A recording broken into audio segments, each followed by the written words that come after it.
Beh, diciamo, il fondo pensione come forma di risparmio dedicata a lungo termine, dedicata a puntare all'obiettivo dell'integrazione pensionistica, è protetta dalla normativa fiscale italiana più di altre forme di risparmio. Quindi chi versa denaro al fondo pensione di fatto paga meno tasse. Noi abbiamo una sorta di motto, come dire, meno tasse e più pensione.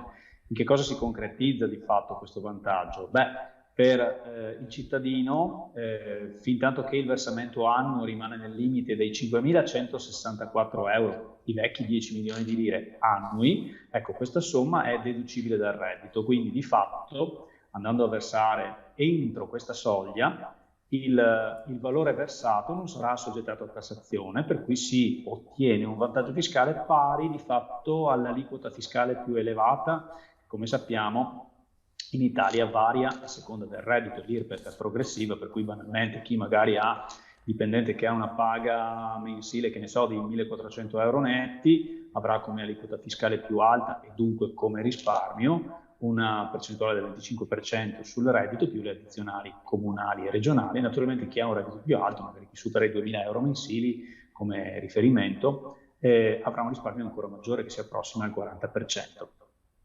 Avvertenza messaggio promozionale riguardante forme pensionistiche complementari. Prima dell'adesione leggere la documentazione prevista da COVIP. I rendimenti passati non sono necessariamente indicativi di quelli futuri.